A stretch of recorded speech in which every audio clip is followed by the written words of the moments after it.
Hey guys, welcome to another episode of Conversations with Candace. I'm Candace and we're going to be conversing today. If you've been on my page for a while or if you're new here, you've seen that I've done a braidless crochet almost every 2 to 3 weeks for like the past year. It is something that I'm really into because I don't know how to braid, but I want my hair to be cute.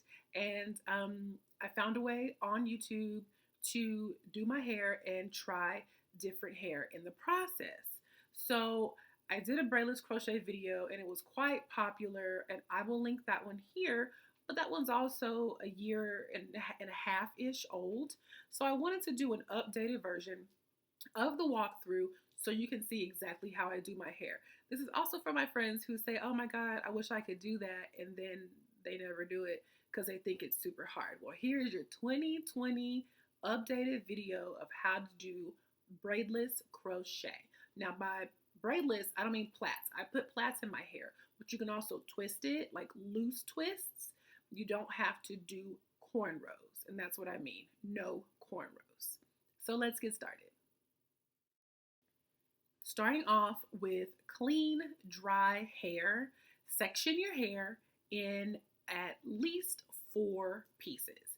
Some people will pull their hair back in a big bun and just tie it up in the very back, but I find that that leaves a big bulky space. So you'll see here that I am separating the back of my hair into 4 different sections. I'm securing those with a rubber band. Sometimes I only do 3 sections, but I have a big head and my hair is thick, so it's easier for me to do 4 sections in the back and 4 sections in the front.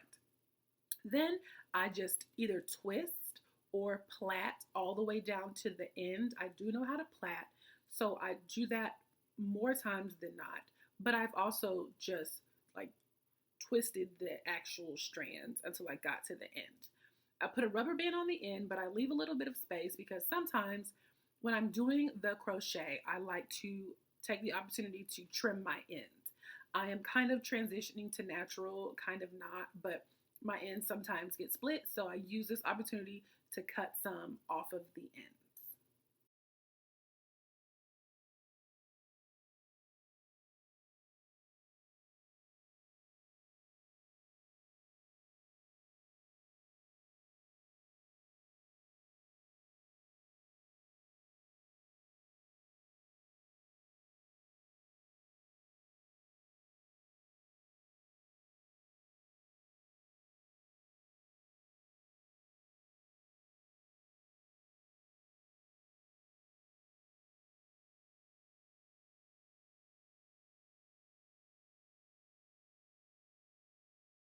When I get to the top, even if I know I'm only going to wear a part on one side, I kind of now, out of habit, will do a part on the other side just in case I feel like I want to flip it over.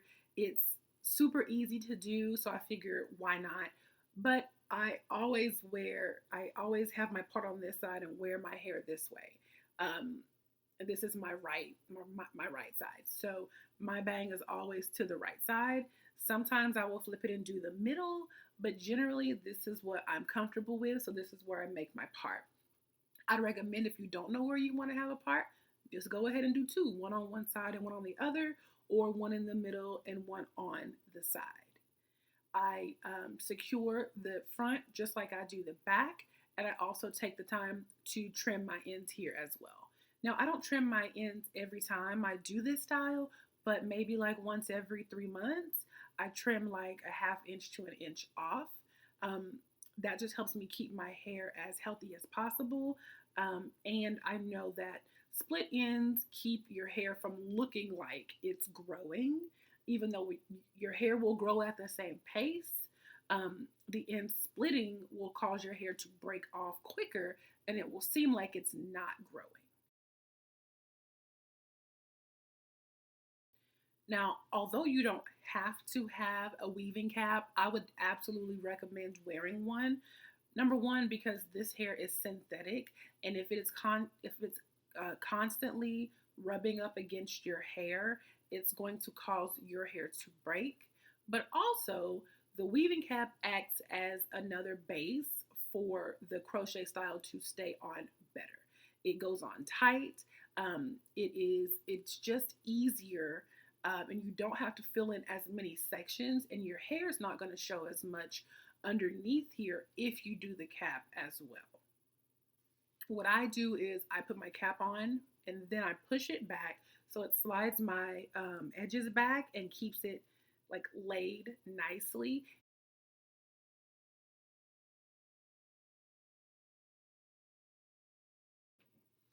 To crochet in the hair, you're going to need a weaving hook or a latch hook.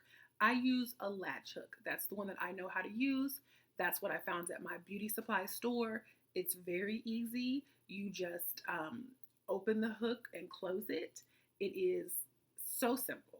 It's not something that is going to take you a long time to learn how to do. Now, you can use any type of braiding hair for this style. I'm choosing to do the tutorial on this hair because it's easiest to explain. If you have hair like this, a coarser, thicker curl, you can use less hair. You can use 2 packs instead of 4 or 5 that you may use with the looser curl. But also, you're only going to have to loop this hair on once, and that's going to save you time. The reason why you only have to loop it once is because it's not going to come undone because of the texture and the curl type of this hair. This hair also looks like a twist out. I've literally been wearing this hair before and had people tell me, oh, your twist out is beautiful, and legit think this is my hair. It looks like a twist out. To crochet, insert your latch hook underneath your weaving cap and your hair. You need to go underneath both of them for a secure fit. Insert the latch hook, put the hair on the end of the hook, and close it.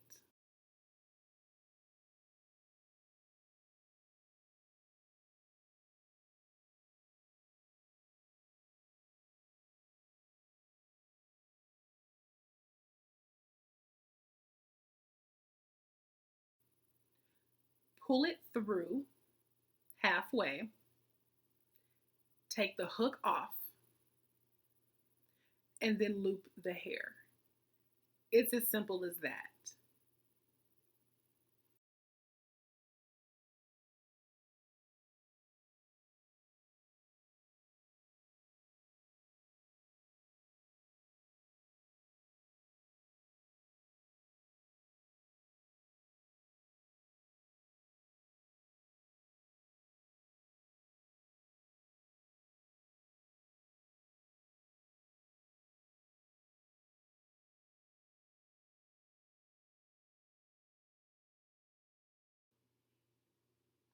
Another way to crochet is to use the invisible loop method. And what that does is it lets the hair fall over the loop part so you can't see the loop. And it looks more natural, like the hair is growing out of your scalp. But the good thing about this hair is that you don't even need to use that method because this hair is so springy and bouncy, it's going to cover the loops anyway. Another option for crocheting is to loop the hair 2 or 3 times for added security. I'm showing you this here just so you can see what it would look like. But again, with hair that is fluffier like this, you don't have to do that. You don't have to loop it multiple times. It's not going to come undone. It's going to stay looped just fine. But if you're going to go with something looser like the Presto curl or like Go-Go curl or something like that, that's more like a finer, kind of like a silkier hair, you're going to need to loop it multiple times. When you get close to the front of your hair, you're going to want to hide the band. And the way you hide the band is by looping the hair and either doing the invisible loop method or not. But as long as you loop the hair all the way along the band in the front, you will hide it and you won't be able to see it. It will look like the hair is literally growing out of your scalp. It'll be so fabulous. And then what I do is for just my part area, I cut just the thick part of the band in the front. I don't go really far back, just that little 1/2 inch of the thick part so that you can't see it. If you don't want to do that, just continue to loop hair in that area.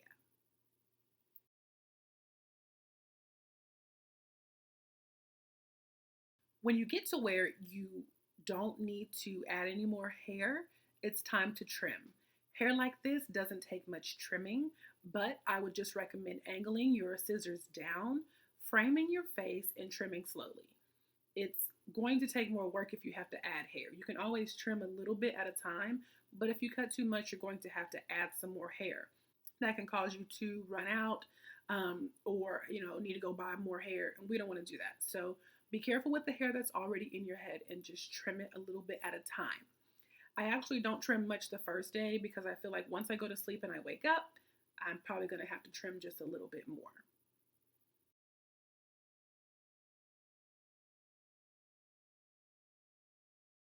For sleeping, I put on my bonnet and I don't put it on in any special way, but I do take a little wrap and wrap it around my edges because I don't add gel to my edges or anything like that.